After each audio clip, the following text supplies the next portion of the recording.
declaring the end from the beginning, and from ancient times the things that are not yet done, saying, My counsel shall stand, and I will do all my pleasure. Upgrade your memory with a surgically implanted chip. Brain prostheses for the computer in your skull. In a grainy black and white video shot at the Mayo Clinic in Minnesota, a patient sits in a hospital bed, his head wrapped in a bandage. He's trying to recall 12 words for a memory test but can only conjure 3, whale, pit, zoo. After a pause, he gives up, sinking his head into his hands. In a second video, he recites all 12 words without hesitation. No kidding, you got all of them. A researcher says. This time the patient had help, a prosthetic memory aid inserted into his brain.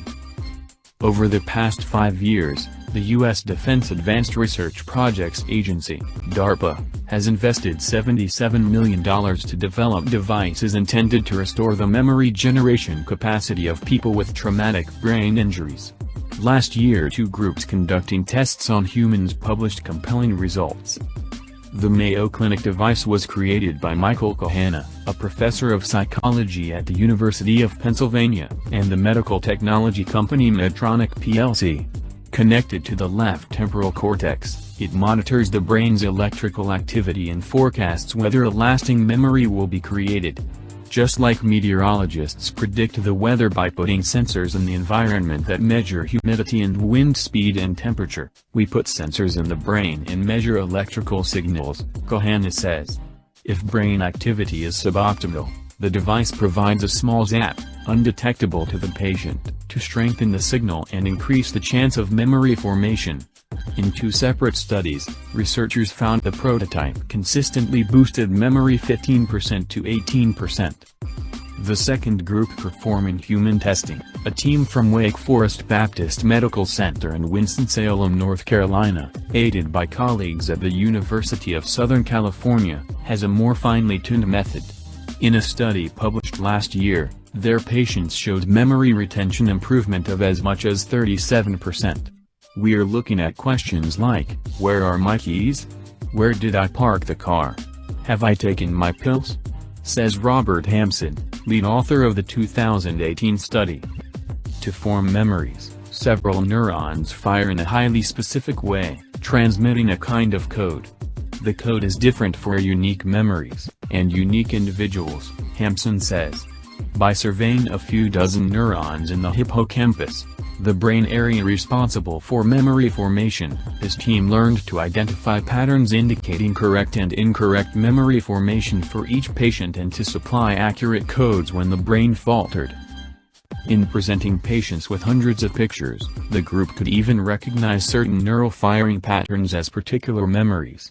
We're able to say, for example, that's the code for the yellow house with the car in front of it, says Theodore Berger, a professor of bioengineering at the University of Southern California who helped develop mathematical models for Hampson's team. Both groups have tested their devices only on epileptic patients with electrodes already implanted in their brains to monitor seizures. Each implant requires clunky external hardware that won't fit in somebody's skull. The next steps will be building smaller implants and getting approval from the U.S. Food and Drug Administration to bring the devices to market. A startup called Nyath Therapeutics Incorporated is already working to commercialize Kahana's technology. Justin Sanchez, who just stepped down as director of DARPA's Biological Technologies Office, says veterans will be the first to use the prosthetics. We have hundreds of thousands of military personnel with traumatic brain injuries, he says. The next group will likely be stroke and Alzheimer's patients. Eventually, perhaps, the general public will have access, though there's a serious obstacle to mass adoption. I don't think any of us are going to be signing up for voluntary brain surgery anytime soon, Sanchez says.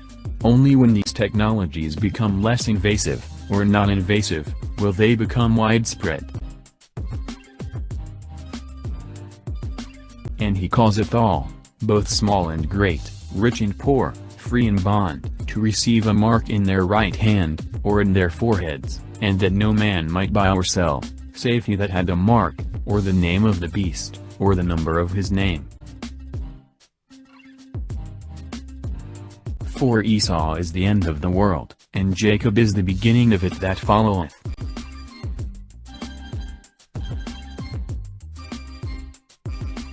Wake up.